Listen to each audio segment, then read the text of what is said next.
Good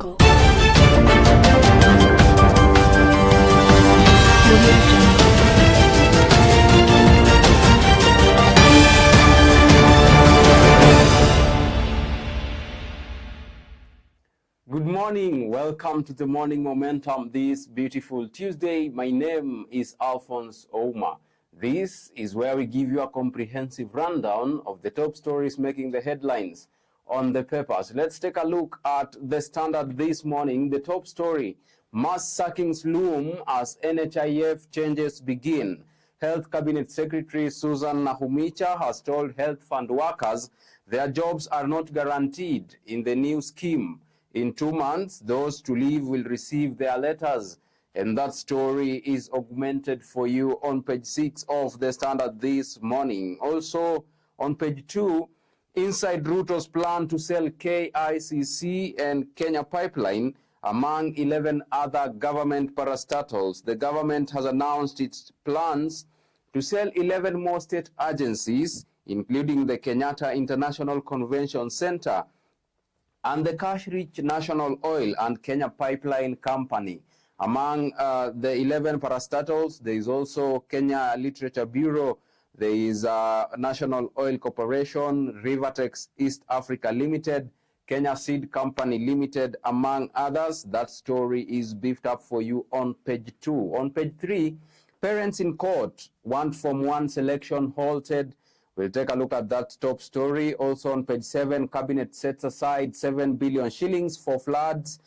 On page 27, international news, UAE planned to use COP28 on oil deals. On national news, what Ruto Raila proposals on law mean to hustlers. Some of the proposals include less travel by government officials, an increase in top executive offices, reduction in fuel prices, collapse of government institution, increase of allocation to the counties, and an audit of last year's presidential elections. So whereas the report by the dialogue team has been received with heavy undertones, a peek inside shows elaborate plans to trim government spending and enhance funding to counties for development. More of that story on page 4. Let's take a look at page 2, the top story this morning. Inside new Ruto plan to sell KICC, no Kenya Pipeline Company, other state agencies. Now, the National Treasury said the sale of the agencies will help it raise additional revenue. It said the disposal would also help reduce the demand for government resources. The Ruto government yesterday said it plans to sell 11 more state agencies, including the Kenyatta International Convention Center and the cash-rich National Oil and Kenya Pipeline Company. The National Treasury has also listed KLB, Mwea Rice Mills, Western Kenya Rice Mills Limited, New Kenya Cooperative Creameries Limited, and Numerical Machining Complex Limited as potential investment opportunities for interested parties. You want to catch up with more of that story on page 2. In numbers, 30 billion shillings is the amount of money that earlier estimates show the government could earn a year from selling troubled state-owned enterprises. More of that story is beefed up for you on page 2. Let's take a look at page 3. Two parents dispute KCPE results, want Form 1 selection halted. They accused NEC of giving their bright students poor scores. Lawyer says it is in public knowledge the exam was marred with irregularities. More of that story is beefed up for you on page 3 of the Standard this morning. Let's take a look at page 4. Dialogue team's radical austerity measures to ease Kenyans' burden. While they want executive expanded, proposals are to reduce government expenditure. Commissions are to be collapsed or merged for efficiency. Key recommendations of the National Dialogue Committee could greatly impact state operations. Timelines and roadmap in the transition and implementation of the report.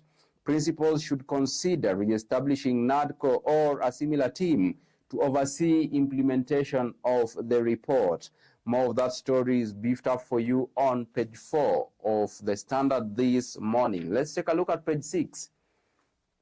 Jobs for NHIF staff in limbo as new management take over.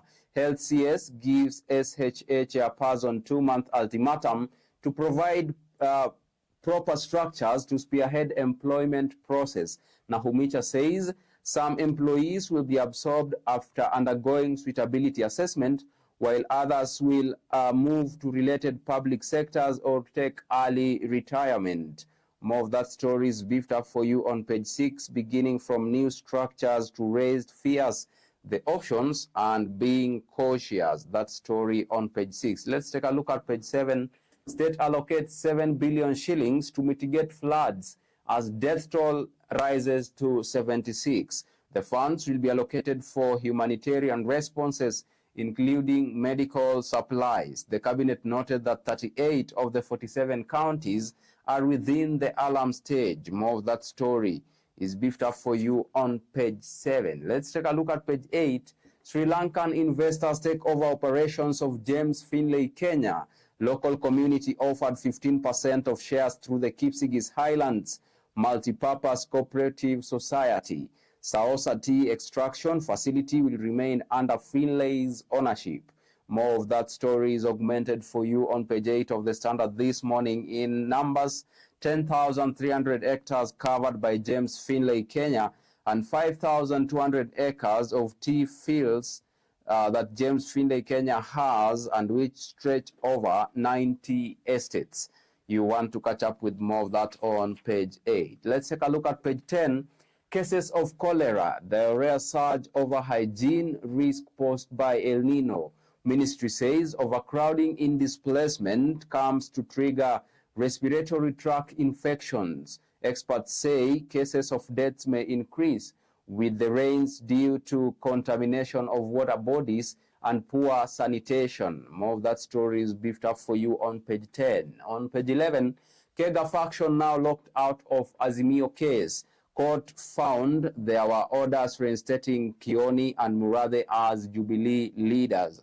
Senior lawyer Fred Ngatia said Wetangula was erroneously joined in the case. More of that story is beefed up for you on page 11. Let's take a look at page 12. Nyakango raises fund queries as county leaders criticize Arati. Kisii County is required to furnish reasons for the eligibility of each pending bill. Budget controller says the county did not provide reasons for classifying certain bills as ineligible. More of that story from Kisii County is beefed up for you on page 12 of the Standard this morning. Let's move on to page 15. Judges uphold 500 million shillings award to ex-soldiers jailed over 1982 coup. Appellate court found a trial judge accurately tabulated the amount each former soldier is owed based on their suffering in the hands of the government. Compensation is the highest amount given by Kenyan courts for atrocities suffered by former soldiers, and that story is beefed up for you on page 15. Still on page 15, women urged to take roles in leadership. Central Organization of Trade Union Secretary General Francis Atwoli has urged women to take a leading role in the social and economic development of the country. You want to catch up with that story on page 15. No woman left behind. Let's take a look at page 16, and that is now expert opinion. We should rethink over our energy use to power economic growth. Albert Einstein, one of the most eminent scientific intellects in history, distilled a profound truth into concise adage: everything is energy, and that's all there is to it. You want to catch up with more of those sentiments on page 16 and page 17. On page 17 as well, there is a question here: are you happy with state's handling of El Nino? Now, Maureen Robin, artist on the says yes, government has not slept on the job. On the contrary, Tim Makasa, director Tim Sauti, says no. This indicates a betrayal of public trust. Of course, yesterday we saw the government allocated 7 billion shillings towards the El Nino rains after 38 counties were put on alarm. Let's take a look at other top stories, and that is now the Financial Standard: banking in a time of crisis. Special report: amid macroeconomic turbulence in Kenya that has caused a downturn for many businesses, leaders are operating in tighter space to caution their customers and also maintain profitability. More of that story is beefed up for you on the Financial Standard article. Let's move on to some other news inside the Standard this morning. And now that is the business news. Regulators loosening up crypto laws in a major U-turn. Agencies resolve to streamline innovation to meet the needs of the general public. Central Bank of Kenya had previously warned that digital currencies are volatile, lack protection for consumers. More of that story is beefed up for you on page 24. Let's take a look at international news now. We start with Sierra Leone. Sierra Leone prison breaks were coordinated, minister says. Sierra Leoneans spent Sunday under a nationwide curfew amid disarray in Freetown. Current and former military officials were among those involved, some whom have been detained by security forces. Also in Malawi, row in Malawi over labor export deal. Malawian opposition politicians and right groups have criticized President Lazarus and his government for sending 221 Malawians to work on farms in Israel. Let's take a look at page 27, the COP28. Now, the United Arab Emirates planned to use climate talks to make oil deals. Leaked documents suggest, telling a Colombian minister that ADNOC stands ready to support Colombia to develop its fossil fuel resources. The briefing show the UAE also prepared talking points on commercial opportunities for its state renewable energy company. That story is beefed up for you on page 27 of the Standard this morning. Still on international news, we now shift gears to the Middle East. More Palestinian teen prisoners freed amid hopes of extended deal. A further 39 Palestinians have been freed from Israeli prisons in the third exchange for hostages being held in Gaza. That story on page 28. Let's take a look at sports news now inside the Standard this morning. Top stories on sports news. We start with basketball. Nets hit NBA season high 25 three-pointers in win over Bulls. The Nets set a franchise record for any quarter with 11 three-pointers. Spencer Dinwiddie scored 24 points in their win over Bulls. That story is on page 36. Let's take a look at page 37, golfing. Jumuiya tournament unites coast golfers. Coast counties come together to host a tourney at Mombasa Sea Link course. Muraguri grabs expo title in Ruiru as club celebrates 100 years of existence. More of that story is beefed up for you on page 37. On page 38, Kenyan boy Kudwoli swims to new record. For Kenya's swimmer Haniel Kudwoli, where there is a will, there is a way. On matters football, toothless leopards can't hunt like they used to. AFC Leopards are 1 point above the relegation zone with only one win so far. Posta Rangers and Gor Mahia continue battle at the top as Omala chases Golden Boot. That story is beefed up for you on page 38. On page 39, it's yet another lonely walk for the Lakers. Controversy overshadows Africa Club champions as Lakers hockey team is disqualified. The Kenyan teams was disqualified for fielding ineligible players in the Malawi tourney. That story is beefed up for you on page 39. Let's take a look at page 40. Sekafa semi-finals at stake as Junior Stars face Rwanda. Kenya play Rwanda from 12 p.m. at Jomo Kenyatta Stadium in Kisumu today. Babu ready to guide calm Kenyan juniors to Sekafa glory. Let's take a look at Champions League. Xavi calls on Barca for vital tie with Porto. Barcelona have another chance to secure qualification for the knockout rounds of the Champions League when they host Porto, and Xavi Hernandez's side need the fans' support for this vital game, the manager said yesterday. Let's take a quick break And then we come back with the top stories making the headlines on the Daily Nation this morning. See you on the other side of this broadcast.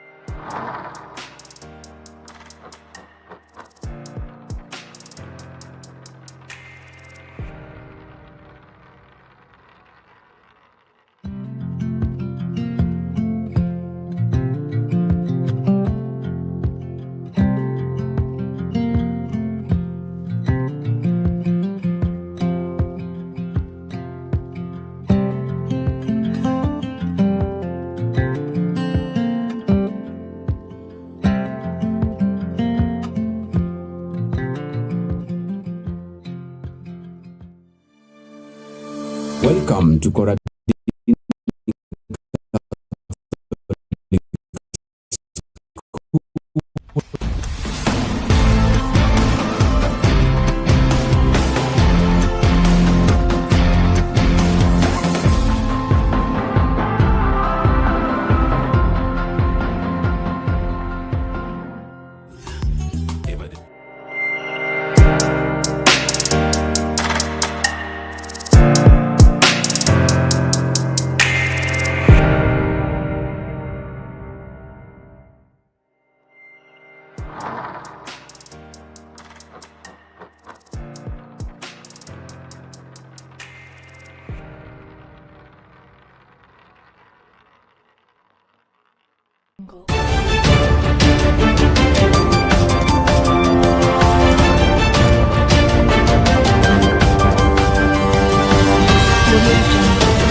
Welcome back to the Morning Momentum. If you are just joining us, my name is Alfonsoh. Let's take a look at the top stories inside the Daily Nation. But before that, we are asking your sentiments on the state's bid to privatize 11 parastatals. What are your sentiments on the state's bid to privatize 11 parastatals? Some of those parastatals include Mwea Rice Mills, Kenya Seed Company Limited, Rivertex East Africa Limited, Kenya Pipeline Company, National Oil Corporation, Kenya Literature Bureau, there is also the Numerical Machining Complex, and above all, Kenyatta International Convention Center, KICC. What are your sentiments on state's bid to privatize the 11 parastatals? Now, let's take a look at the top stories inside the Daily Nation this morning. The top story, court suspends new health plan. Now, petitioner argues it is illegal to deny Kenyan service for failing to register for the fund. A judge yesterday granted orders halting the implementation of the Social Health Insurance Fund Act, the Primary Healthcare Act, and the Digital Healthcare Act, dealing a blow to President William Ruto's push to effect the new health plan that seeks to make it mandatory for every family to contribute a percentage of their income to the fund. More of that story is beefed up for you on page 4 of the Daily Nation this morning. Raila queries KCPE integrity as parents CEO. Over 200 parents from 2 private primary schools have moved to the High Court seeking a declaration of the premises of the Kenya National Examination Council as a crime scene as they petitioned for the temporary suspension of the Form 1 selection exercise.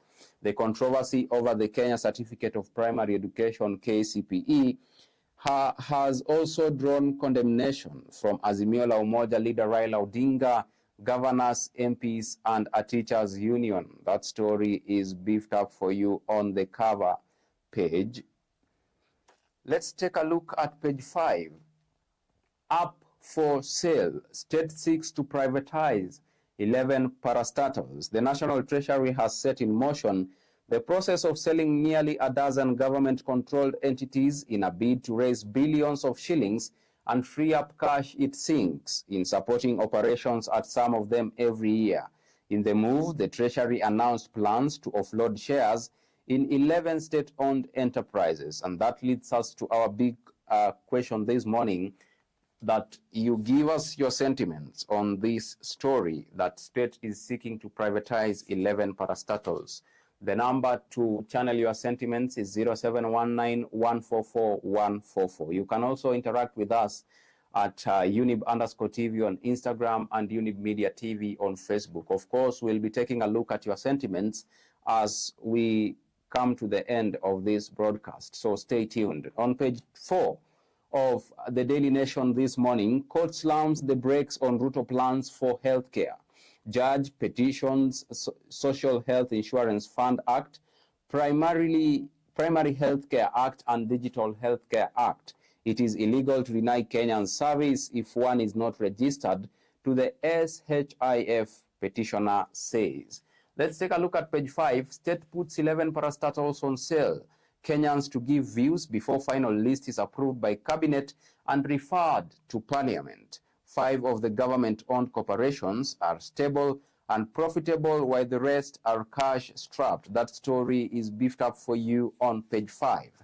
Let's take a look at page 6. Raila calls crisis meeting over Boma stocks report. Some leaders in the opposition ranks have criticized the report for failing to tackle the high cost of living.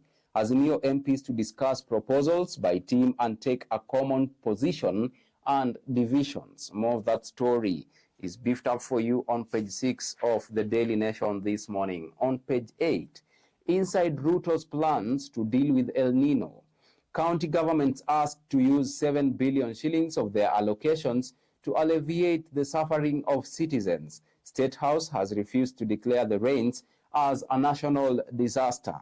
Now, the Cabinet Secretary yesterday refused to declare the ongoing El Nino rains as a national disaster, even as it rolled out measures to respond to the unfolding humanitarian crisis. 10 billion shillings is the amount of money that the national government will send to counties next week to enable them respond to the unfolding humanitarian crisis. Let's take a look at page 10. ICC shuts all future prosecution of Ruto Uhuru over 2007 poll chaos. 6 suspects were taken to the Hague court after Kenya's worst election violence. The prosecution's work in Kenya will now only focus on the cases against Walter Baraza and Philip Kipkoech Be. That story is beefed up for you on page 10. Let's move on to page 12. Cost of MPs. Judges sparks to raise by 4.6 billion shillings. Members of county assemblies are likely to follow suit and demand increased payments. Lawmakers want to clip SRC's powers to set travel reimbursement rate. Now, 25 billion shillings is the amount MPs currently consume in mileage claims within their 5-year electoral cycle at a rate of 152.6 shillings per kilometer. That story is beefed up for you on page 12. Let's move on to page 14. More women now accessing courts. Women comprised a third of all individual court users in superior courts as plaintiffs or defendants. Kenyans are entering a new era where justice will be a right for all rather than a privilege for a chosen few, says Martha Koome. You want to catch up with that story on page 14. Let's now shift gears and take a look at the expert opinion inside the Daily Nation this morning. He who alleges proves. Now, we risk turning Parliament into a house of extortionists and slanderers who have run out of control. Of course, those are sentiments by Gordon Opio, and that story on governance is beefed up for you on page 16. Now, let's take a look at county news. We start with Nairobi County. Sakaja, 15 billion shillings funding to boost city's water supply. City has been under water rationing program since 2017. Governor says cash from Korean government to be used on Northern Collector Tunnel. Now, in Muranga County, Kangata picks 11 to advise on economy investment. Governor Irungu Kangata has announced new members of his budget and economic forum through a Gazette notice. That story on page 21. Briefly, in Lamu County, joy as 2 missing men return alive. In Mombasa County, NLC told to pay 101 million shillings interest. In Kericho County, harmonized house allowance, Kupet told. Now, let's take a look at page 22. In Lamu County, terror attack leaves locals shaken amid calls for unity. Leaders urge peace and unity. On Saturday night, terrorists attacked 2 villages and murdered a 72-year-old woman. In Uasin Gishu County, we are sorry, locals tell ex-Moi VC Airo. Activities at the main campus of Moi University in cases were yesterday brought to a halt by protesters calling for the removal of Vice-Chancellor Isaac Kosgei over claims of mismanaging the institution. You want to catch up with more of that story on page 22. Let's now shift gears and take a look at the international news. Hamas willing to prolong ceasefire as time runs out.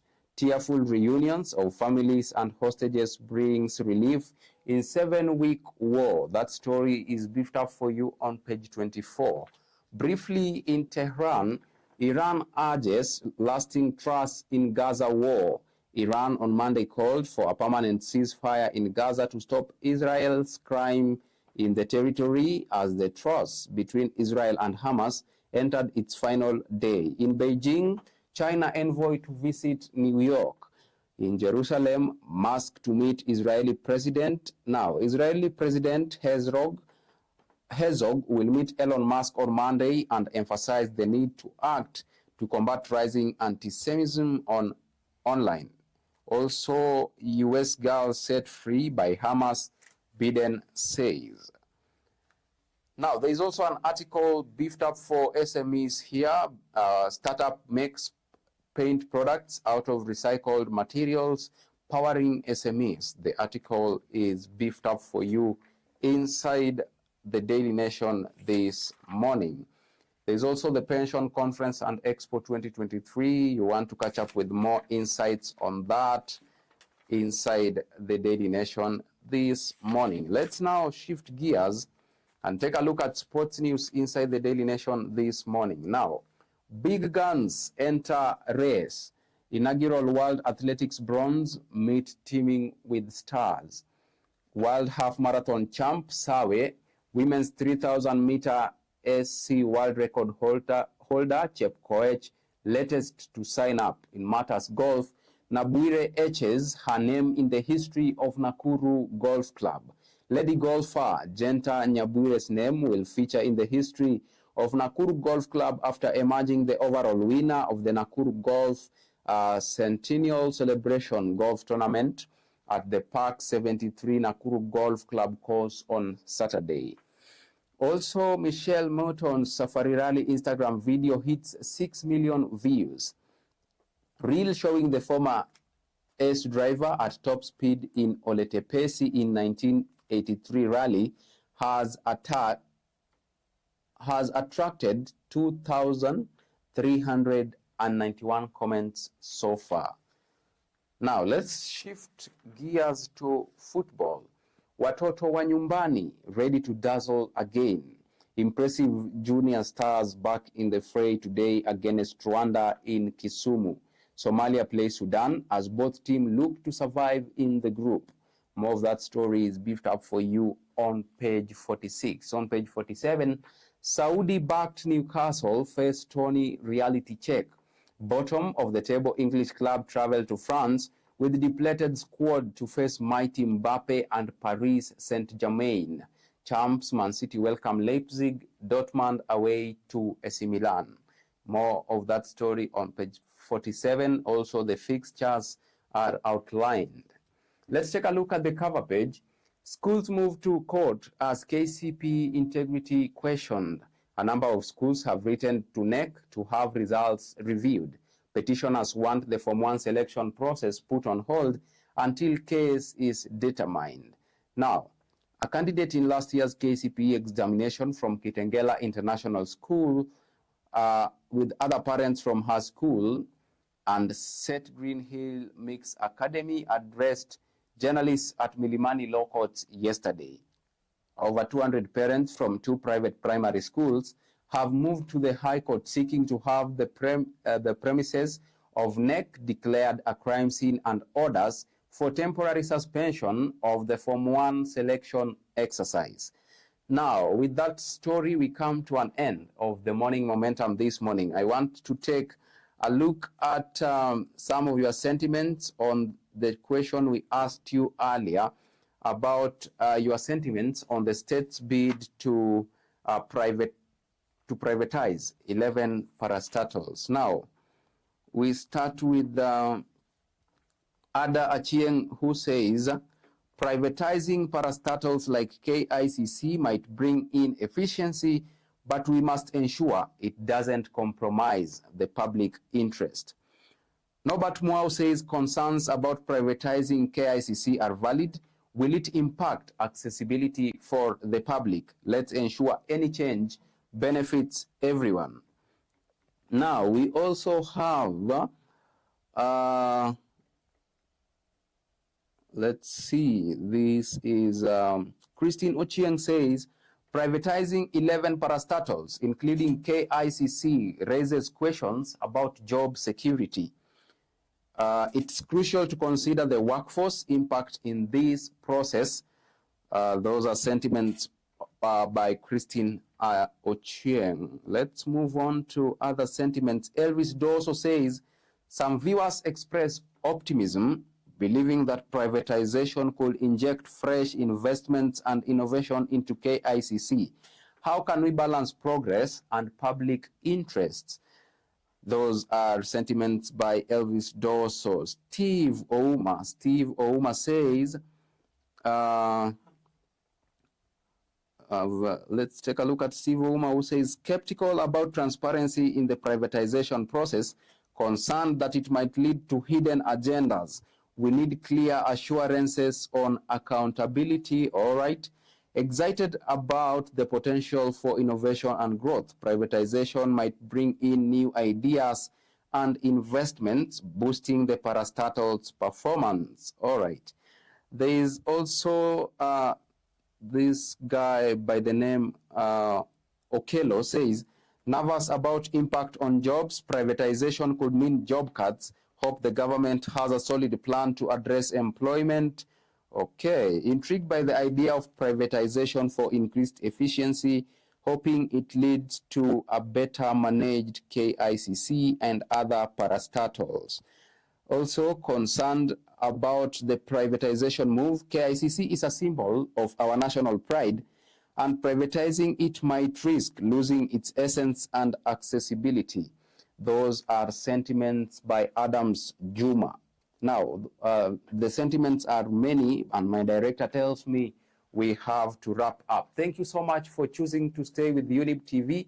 Thank you for becoming part of the conversation and responding to the question we asked this morning. By extension, I want to thank all those who made this broadcast a success, the Chief Controller, Anifa Kavira, and the baddest videographer in town, Raphael Wangila, this morning for being with us right here on the Morning Momentum.